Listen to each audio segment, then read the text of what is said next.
இன்னும் ஒரு எலக்ஷன் கூட தாவேக்கா சார்புல சந்திக்க இல்ல. இந்த நிலையில இந்த மாரி பிரச்சனைகள கொண்டு போகும் பொழுது, கட்சிக்கு ஒரு களங்கம் ஏற்படுத்தும் விதம் அமையாதா? கண்டிப்பா அது கலங்க ஏற்படுத்தக்கூடிய ஒரு வாய்ப்பை உருவாக்கி கொடுக்கும். ஆனாலுமே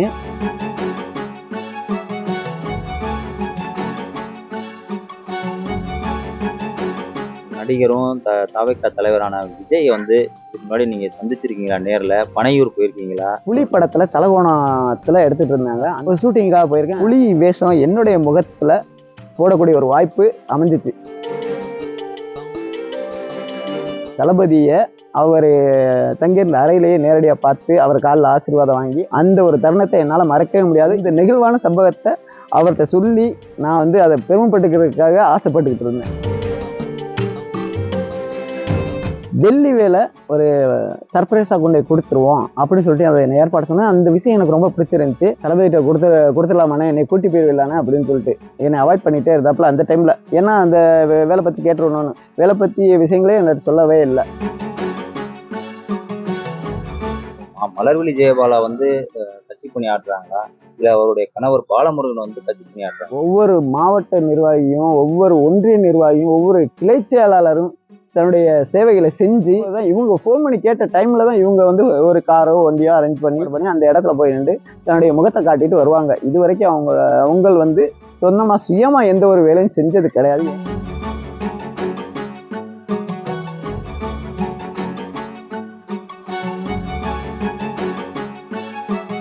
வெற்றி கழக ராமநாதபுரம் மாவட்ட தலைவரால் கட்சியிலிருந்து நீக்கம் செய்யப்பட்டதாக அறிவிக்கப்பட்ட திரு ராஜா அவர்கள் நம்மோடு இருக்கிறார். அவர்களிடம் சில கேள்விகளை கேட்கலாம். வணக்கம். இப்போ மாவட்ட தலைவரால நீங்க நீக்கப்பட்டிருக்கதா ஒரு அறிவிப்பு போட்டிருக்காங்க. அதாவது பல்வேறு குற்ற சம்பவங்களில் ஈடுபட்டதா சொல்றாங்க. அதுக்கான காரணம் என்ன? நான் முன்னாடி இருந்த காலங்கள்ல அது ஏற்கனவே என் மேல தவறா போடப்பட்ட ஒரு குற்றச்சாட்டு. அதை நான் முறைப்படி சட்டப்படி நான் கோர்ட் அணுகி அது விடுதலையாகி வெளில வந்தாச்சு. அது எப்பயோ நடந்த விஷயங்கள். அது இப்போ போட்டு அதெல்லாம் அது தவறான விஷயம். என்ன அவதூறு பரப்புறதுக்காக செய்யக்கூடிய விஷயங்கள். இப்போ அம்பேத்கர் சொல்லியிருக்காரு. என்ன சொல்லியிருக்காருன்னா, வெற்றியோ தோல்வியோ நீ உன்னுடைய கடமை செய்ய அப்படிங்கிற மாதிரி சொல்லியிருக்காரு. அது பலனை எதிர்பாராத சொல்லியிருக்காரு. அந்த மாதிரி நீங்க செய்யறதை செஞ்சுக்கிட்டே இருக்க வேண்டியதானே? அது இப்போ இந்த வெளிப்படுத்தினதால பல்வேறு சம்பவங்கள் வருதுல. கண்டிப்பா கண்டிப்பா. அவருடைய வாசகத்தை நான் இன்னைக்கு மதிக்கிறேன். நான் எப்பவுமே நான் கடமை செய் பலனை எதிர்பாராதே, அதை நான் எப்பவுமே பின்பற்றுவேன். நான் இது வரைக்கும் செஞ்ச விஷயங்களை எல்லாம் நான் திருப்பி கேட்கல, யார்ட்டையும் எடுத்து சொல்லலை. ஆனால் என்னோட பயணிக்கக்கூடிய எனது நண்பர்களுக்கு அது தெரியும். என்னுடைய நண்பர்களுக்கு அது தெரியும். அப்போ நான் கேட்கல, என்னுடைய நண்பர்கள் கேட்டாங்க. எதனாலனா நான் தொண்டர்களோட ஒரு 3 காரில் திருவாடானையில் ராக் கண்ணன் அரேஞ்ச் பண்ண இணைப்பு விழாவில் கலந்துக்கிற போகும்போது என்னைய தொண்டிலே வழிமறைச்சி, இல்லை தம்பி நீங்கள் இதில் வீட்டுக்கு போயிருங்க அப்படிங்கிற மாதிரி மலர்விழி ஜெயபாலா அவர்கள் என்னை திருப்பி விட்டாங்க. அவர் பாலா ஜெயபாலா என்ற பாலமுருகன் அவர் திருப்பி விட்டுட்டாரு. அதுல எனக்கு ரொம்ப மன கஷ்டமாயிடுச்சு. என் கூட அவங்களுக்கு மன கஷ்டமாயிடுச்சு. அந்த டைம்ல நான் அதை கேட்க போகும்போது தான் எங்களுக்குள்ள ஒரு கருத்து வேறுபாடுங்கிறது அதிகரிச்சிச்சு. அப்போ இது வரைக்கும் நான் செஞ்ச நலத்திட்டங்கள்லாம் அவர் அவர் ஒரு புலித்தோல் போர்த்திய பசு போல அந்த மாதிரி என்னைய மழுங்கடிச்சது எனக்கு தெரிய வந்துச்சு. இது வரைக்கும் அப்ப நம்ம ஏமாற்றப்பட்டிருக்கோம். நம்ம செஞ்ச விஷயங்கள் முற்றிலும் மக்களுக்கு போய் சேர்ந்துச்சா, அது கூட எனக்கு தெரியாம இருக்கும்போது தான் நான் அந்த கேள்விகள் எல்லாம் கேட்கிற மாதிரி ஆயிடுச்சு. இன்னும் ஒரு எலெக்ஷன் கூட தாவேக்கா சார்புல சந்திக்க இல்ல. இந்த நிலையில இந்த மாதிரி பிரச்சனைகளை கொண்டு போகும் பொழுது கட்சிக்கு ஒரு களங்கம் ஏற்படுத்தும் விதம் அமையாதா? கண்டிப்பா அது களங்கம் ஏற்படுத்தக்கூடிய ஒரு வாய்ப்பை உருவாக்கி கொடுக்கும். ஆனாலுமே நான் அது ஏற்கனவே அவர் கூட பயணிக்கும் போது அவர் என்கிட்ட சொன்ன விஷயங்கள் என்னன்னா, எப்போ அவர் எனக்கு கால் பண்ணும்போதும் பணத்தை பற்றிய குறிக்கோள்களை பற்றி தான் என்கிட்ட பேசுவாரே தவிர, கட்சியினுடைய வளர்ச்சி பாதைகளை பற்றி, நலத்திட்ட உதவிகளை பற்றி இது வரைக்கும் என்கிட்ட கண்டென்ட்டை கொடுத்தோ அல்லது பேச சொல்லியோ அல்லது ஒரு செயல்பாடுகளை பற்றியோ பேசினது கிடையாது. பணக்குறிக்கோள்களை மட்டுமே மைண்டில் வச்சு தான் என்கிட்ட பேசினாரு. என் போல பாதிக்கப்பட்ட அதிருப்தியில் இருக்கிற மக்கள் இன்னும் நிறைய பேர் இருப்பாங்க. நான் தான் இதை முதல்ல முன்கூட்டியே இதை சொல்றதுனால கட்சியினுடைய வளர்ச்சி பாதை தடைப்படக்கூடாது அப்படிங்கிற நல்ல எண்ணத்துல தான் இதை நான் வெட்ட வெளிச்சமா எல்லாருக்கிட்டையும் சொல்ல வந்திருக்கிறேன். ஆனா என் போன்ற அதிருப்தியாளர்கள் இன்னும் ஏராளம் இருப்பாங்க. கண்டிப்பா அவங்களுடைய அவங்க தலைமையில் இருக்கிறதுனால அவங்களுடைய பின்னாடியே பயணிச்சிட்டு இருக்காங்க. தன்னுடைய மனசாட்சியை அடக்கி வச்சுக்கிட்டு பயணிச்சிட்டு இருக்காங்க. இப்போ கட்சி வந்து ஆரம்பிச்சு கொஞ்ச நாள் தான் ஆகுது. இதுல வந்து கட்சி பணி ஆற்றணும்னு நினைக்கணும். அதை விட்டுவிட்டு உங்களுக்கு வந்து இந்த மாதிரி சொல்லும்போது உங்களுக்கு வந்து பதவி வெறி எதுவும் இருக்கா? கண்டிப்பா கிடையாது. கண்டிப்பா கிடையாது. பதவி வெறியெல்லாம் எனக்கு கிடையாது. ஏன்னா நான் ஆரம்பத்திலேயே நான் ஒரு தொண்டனா தான் பயணிக்க ஆசைப்பட்டேன். அவர்கிட்டயே நான் கேட்டேன். நான் ஒரு தொண்டனா போய் இருந்துக்கிறேன்னு நான் சொன்னேன். அவர் தான் வந்து, "நீ தம்பி நீ என் கூட இருக்க வேண்டிய தம்பி. நீ என் கூட இருக்க வேண்டிய தம்பின்னு என் கூட கூட கூப்பிட்டு வச்சு என்னைய அததான் அவருடைய ஃபர்ஸ்ட்டே நான் சொன்னேன்ல. பண நோக்கத்துக்கு மட்டும்தான் அவருடைய எண்ணம். அத பத்தியே பேசி பேசி நான் செய்ற விஷயங்களை எல்லாம் அவர் செஞ்சதா காட்டிக்கிட்டு மேலிடத்துல அதுபோல வந்தவர் தான் அவரு பாலமுருகன். இப்போ நீங்க வந்து தவைக்கால பயணிச்சிட்டு இருக்கீங்க. ம். இந்த நடிகரும் தவைக்கா தலைவரான விஜய் வந்து இதுக்கு முன்னாடி நீங்க சந்திச்சிருக்கீங்களா நேர்ல? பனையூர் போயிருக்கீங்களா? அவருடைய ம். சந்திப்பு எப்பயாவது அவரை நீங்க பார்த்திருக்கீங்களா? நான் வந்து பார்த்திருக்கிறேன். பார்த்திருக்கிறேன், சந்திச்சிருக்கிறேன். ஆனா இப்போ எனக்கு வந்து அவர பார்க்கணும், தளபதியுடைய நான் தீவிர ரசிகன். அவர போய் கண்டிப்பா இன்னொரு முறை ஒரு தடவை மீட் பண்ணணும்னு எனக்குலாம் நெறைய ஆசைகள் இருக்கு. அதற்காக தான் எல்லா ஏற்பாடுமே பண்ணி அவர்கிட்ட நான் சொன்னேன். அண்ணே அவங்க கட்சி அலுவலகத்துல அல்லது நேரடியா வீட்டுக்காவது கூட்டி போக முடியுமான்னு நான் கேட்டுக்கிட்டு இருந்தேன். இது ஏன்னா, நான் வந்து சென்னையில மன்றத்துல ஒர்க் பண்ணும்போது, வேலை செஞ்சுட்டு இருக்கும்போது, புலி படத்துல தலகோணத்துல எடுத்துட்டு இருந்தாங்க. அந்த டைம்ல நாங்க அங்க போயி, ஆ ஒரு ஷூட்டிங்காக போயிருக்கேன். மதுரையில இருந்து அலெக்ஸ் அண்ணன் வந்து மக்கள் தொடர்பாளர். அவர் மூலமா நான் போயிருந்தேன். அப்போ போய் தளபதிய பார்க்கறதுக்காகவே இத நான் போயிருந்தேன். போன இடத்துல கடவுளோட அனுகிரகத்தால புலி வேஷம் என்னுடைய முகத்துல போடக்கூடிய ஒரு வாய்ப்பு அமைஞ்சுச்சு. அண்ணன் சிம்புதேவுடைய தயவுல, டைரக்டருடைய தயவுல என்னுடைய முகத்துல புலி வேஷத்தை போடக்கூடிய ஒரு வாய்ப்பு அமைஞ்சிச்சு. நான் போய் தளபதிய அவரு தங்கியிருந்த அறையிலேயே நேரடியா பார்த்து அவர் காலில் ஆசீர்வாதம் வாங்கி, அப்ப என்னுடைய முகத்துல தான் அந்த கரெக்ஷன் பண்ணாங்க. தளபதியுடைய புலி படத்தை முகத்துல பொறிச்சத என்னுடைய ஃபேஸ் வச்சு கரெக்ஷன் பண்ணாங்க. அந்த ஒரு தருணத்தை என்னால மறக்கவே முடியாது. ஏன் நான் இப்ப பார்க்கணும்னு துடிக்கிறேன்னா, அந்த நெகிழ்வான சம்பவத்த அவர்ட்ட சொல்லி நான் வந்து அத பெருமைப்பட்டுக்கிறதுக்காக ஆசைப்பட்டுக்கிட்டு இருந்தேன். இப்போ வந்து இந்த கடந்த மாநாட்டுக்கு வந்து அவருக்கு பரிசீலிக்கிறதுக்காக ஒரு 5 கிலோ மதிப்புள்ள ஒரு வெள்ளியிலான ஒரு வெள்ளி வேல் நீங்க செஞ்சதாகவும், அத கொண்டு போய் மாவட்ட தலைவர்ட்ட குடுத்ததாகவும், இதுவரைக்கும் ஆனா அந்த விஜய்ட்ட போய் அந்த வெள்ளி வேல் சேரல. இவரோட பூஜை அறையில இருக்குன்னு நேத்து ஒரு குற்றச்சாட்டு வச்சீங்க. இதுவரைக்கும் அந்த வெள்ளி வேல் வந்து சென்றடையலையா? அந்த வெள்ளி வேலோட நிலை எப்படி இருக்கு? தளபதி பேர சொல்லி தான் அவர் வந்து ஏதாவது ஒரு பரிசு குடுக்கணும். மிகப்பெரிய பரிசு குடுக்கணும். என்ன குடுக்கலாம்ன்னு என்ட்ட கேட்டாரு. நானும் ஒவ்வொன்னா சொல்லிட்டு இருந்தேன். இது அவரே தான் சொன்னாரு. அந்த திருச்செந்தூர் முருகன்ட்ட வெற்றிவேல் இருக்குது. நம்ம வந்து வெள்ளி வேல ஒரு சர்ப்ரைஸா கொண்டு போய் குடுத்துருவோம். அப்படின்னு சொல்லிட்டு அத ஏற்பாடு சொன்னேன். அந்த விஷயம் எனக்கு ரொம்ப பிடிச்சிருந்துச்சு. நானும் என்னுடைய நண்பர்கள்ட்ட எல்லாம் கொஞ்சம் கொஞ்சமா பணம் வசூல் பண்ணி, மொத்தமா எல்லாரும் போயி, அ தொண்டியில ம் தொண்டியில ஒரு ஜுவல்லரியில அவர்ட்ட பேசி 2டே நாள்ல வெள்ளி வேல் 5 அடி 5½ அடியில ஒரு வெள்ளி வேல் அரேஞ்ச் பண்ணியாச்சு. பண்ணி வழிவிடு முருகன் கோயில்ல வந்து அதாவது மாநாடுக்கான டைமிங் நெருங்கிருச்சு. அப்போ வந்து எங்களால திருச்செந்தூர் முடியல. அதனால வழிவிடு முருகனே வந்து சிறப்பு சிறப்பு வாய்ந்தவர் தான் அப்படின்னு சொல்லிட்டு, ராமநாதபுரம் வழிவிடு முருகன் கோயில்ல அன்னைக்கு 8 மணிக்கு 8 மணிக்கு மேலேயே பெர்மிஷன் வாங்கிட்டு நாங்க சிறப்பு வழிபாடு செஞ்சு தளபதிட்ட குடுக்குறதுக்கு ஏற்பாடு பண்ணோம். அதுக்கப்புறமா மாநாடு மாநாடு மாநாட்டிலேயே வச்சு கேட்டேன். அண்ணே தளபதிட்ட குடுத்துடலாமாண்ணே? என்னை கூட்டி போயிருவீங்களாண்ணே? அப்படின்னு சொல்லிட்டு. தம்பி தம்பி சொல்றேன் தம்பின்னு சொல்லிட்டு என்னை அவாய்ட் பண்ணிட்டே இருந்தாப்புல அந்த டைம்ல. ஏன்னா அந்த வேலை பத்தி கேட்டுருணும்னு. மாநாடு முடிஞ்சிருச்சு. அதுக்கப்புறமா ஒவ்வொரு விஷயமா சொல்லி சொல்லி என்னுடைய என்னுடைய கவனத்தை திசை திருப்பினாப்புல வேலை பத்தி நான் கேட்டேன். வேலை பத்திய விஷயங்களே எனக்கு சொல்லவே இல்ல. பட் ஆனா இப்ப இந்த டைம்ல வெள்ளி வேலை பத்தி பேசினோன்னே, கழக பொதுச் செயலாளர்ட்ட நம்ம பேசினோன்னே தான் இத இப்ப கடந்த 9ஆம் தேதி கழக பொதுச் செயலாளர்ட்ட பேசினோன்னே தான் அன்னைக்கு தான் என்கிட்ட கொண்டாந்து குடுத்தாரு. கூடிய விரைவில நான் கடவுளா மதிக்கிற தளபதி கைக்கு இந்த வெள்ளி வேலை பிரசன்ட் பண்ணுவேன். இந்த மலர்விழி ஜெயபாலாவுக்கு நீங்க பல்வேறு கட்ட உதவிகள் பண்ணியிருக்கீங்க. கட்சி பணியில ஆற்றிருக்கீங்கன்னு சொல்லியிருக்கீங்க. குறிப்பா வந்து ஒரு சேலைலாம் வாங்கி குடுத்தா கூட சொன்னீங்க. நேத்து ஒரு செய்தியாளர் சந்திப்புல சொல்லியிருக்கீங்க. என்னென்ன மாரியான கட்சி பணிகள்லாம் இதுவரைக்கும் நீங்க ஆற்றியிருக்கீங்க? மாநாடுக்கு வந்து வேன் அரேஞ்ச் பண்ண மாவட்ட அளவுல வேன் அரேஞ்ச் பண்றதுக்காக ஒரு 1,50,000 குடுத்தேன். ஒரு 6 வேனு வந்து என் மூலமா மாவட்ட அளவுலயே அரேஞ்ச் பண்ணோம். என்னோட தனிப்பட்ட அ முறையில ஒரு 3 வேன் அரேஞ்ச் பண்ணியிருந்தேன். அப்புறம் 3 கார் அரேஞ்ச் பண்ணியிருந்தேன். மொத்தமாவே நான் போயிட்டு, அதுக்கப்புறமா என்னுடைய ஃப்ரெண்டுகள் நான் எல்லாரும் சேர்ந்து ராமநாதபுரம் மாவட்ட தொண்டர்கள் அனைவருக்கும் 3 வேள சாப்பாடு சாப்பாடு அரேஞ்ச் பண்றதுக்கு வந்து இங்கேயே ஆள் ரெடி பண்ணி வச்சிருந்தாங்க. ஆனா அவங்க அந்த டைம்ல கூட வர முடியல. பரமக்குடியில இருந்து ரெடி பண்ணி வச்சிருந்தாங்க. ஆனா அது வர முடியல. ஆனா எல்லா பேர்கிட்டயும் இவங்க எல்லா ஒன்றிய செயலாளர்கிட்டையும் பேசியிருக்காப்புல.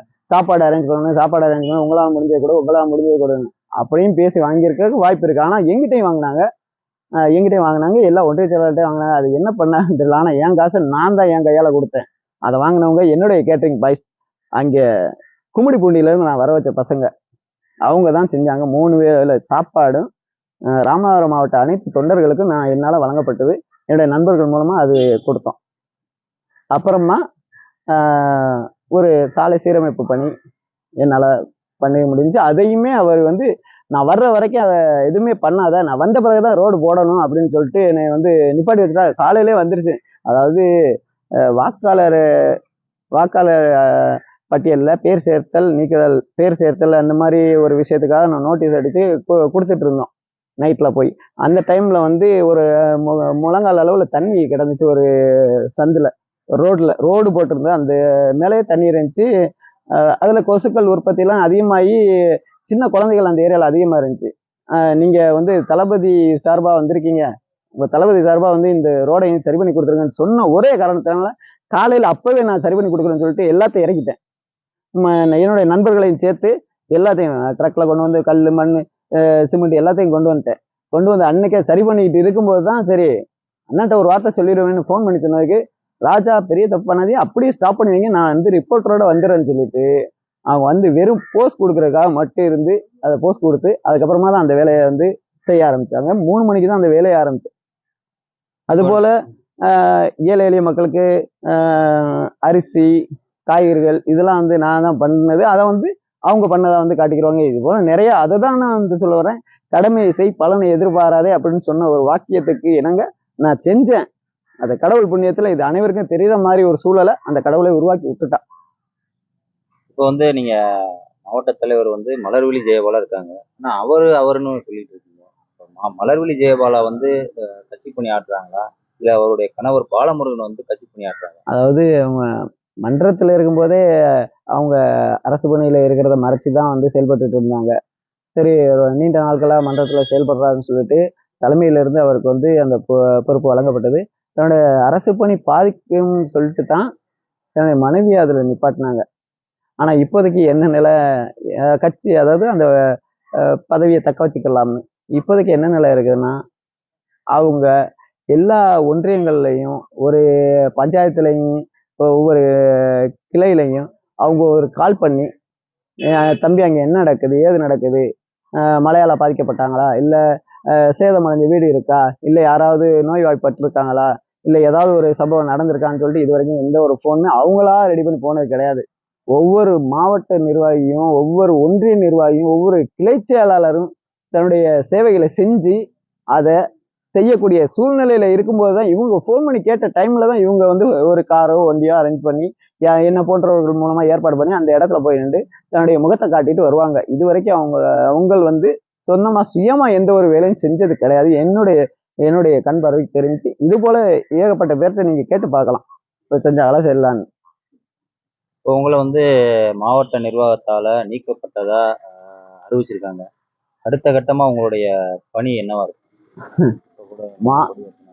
மாவட்ட நிர்வாகத்துக்கு வந்து ஒரு அடிப்படை உறுப்பினரை நீக்கக்கூடிய பொறுப்பு கண்டிப்பா கிடையாது. அது வந்து கழக பொதுச் செயலாளருக்கு மட்டும்தான் அது அந்த அதிகாரம் உண்டு. இது வரைக்கும் அவரையுமே ஒரு பொறுப்பாளராக தான் அறிவிச்சிருக்காங்க தவிர அதிகாரப்பூர்வமா எந்த அறிவிப்பும் வரல. இப்ப கூட வந்து நற்பணியில சிறந்து விளங்குவதால மண்டபத்துல கொடியேற்றுவதற்கு என்னை கூப்பிட்டாங்க. நானும் போனேன், கொடியேற்றிட்டு இப்போதைக்கு வந்திருக்கேன். இது அப்படியே இந்த நிலை தொடர்ந்து நடைபெறும். நற்பணிகளை தளபதிக்காக நற்பணிகளை என்னைக்கும் செஞ்சு கொண்டே இருப்பேன். இந்த பிரச்சனை வந்து தலைமைக்கு இது வரைக்கும் இப்போ நேத்துல இருந்து இந்த மாதிரி ஒரு பிரச்சனைகள் போயிட்டு இருக்கு. இப்போ நீங்க வந்து அவரை நீக்கிறது, அவர் வந்து உங்க சார்ந்த ஒரு 3 பேரை நீக்கியிருக்காரு. இது வந்து தலைமைக்கு தெரியுமா, தெரியப்படுத்திருக்கீங்களா? தலைமை வந்து என்ன சொல்றாங்க? பார்த்துட்டு பார்க்காம மாதிரி இருக்காங்களா? உங்களோட கணிப்பு எப்படி இருக்கு? இல்ல, நான் வந்து கடந்த 9ஆம் தேதி வந்து அந்த அதிருப்தியில போய் கழக பொதுச் செயலாளர் அண்ணன், மதிப்புக்குரிய கழக பொதுச் செயலாளர் அண்ணன் ஆனந்த் அண்ணன் அவர்களை வந்து இப்போ நேரில் பார்த்துட்டு பேசினப்ப அவர் சொன்னது, தம்பி நீ வந்து அவங்கள ஏற்றுக்கிட்டு அவங்களோட சேர்ந்து பயணிக்கும் பட்சத்தில் அவங்களுடைய ஃபோட்டோ அவங்கள வந்து கூப்பிட கூட வேணாம், அவங்களோட ஃபோட்டோவை போட்டு என்னோட ஃபோட்டோவை போட்டு நீ பாட்டு சிறப்பாக செய்ய அப்படின்னு சொன்னாங்க. அண்ணே அதில் எனக்கு அதிருப்தி இருக்குதுண்ணே அப்படின்னு சொன்னதுக்கு, அப்படின்னா அவங்க ஃபோட்டோ போடலைன்னா என் ஃபோட்டோவையும் போடாமல் நீ தனிப்பட்ட முறையில் தளபதியாருக்கு தளபதி அணைக்கணுங்க, நீ பாட்டு எல்லா மக்களுக்கும் தனிப்பட்ட முறையில் செய்யின்னு சொன்னாங்க. அதுக்கு அந்த சொல்லுக்கு கட்டுப்பட்டு நான் வந்து செஞ்சேன், எல்லா நல்ல விஷயங்களும் செஞ்சேன். அதில் ஒன்று தான் அந்த இலவச உணவு, அதாவது விலையில்லா விருந்தகம்னு சொல்லிட்டு அண்ணன் தான் சொன்னாங்க, விலையில்லா விருந்தகம் ஆரம்பின்னு சொல்லிட்டு வந்து சொன்னதுனால விலையில்லா விருந்தகம் ஆரம்பித்த 2வது நாளே அவர் வந்து நிப்பாட்டிட்டாப்புல.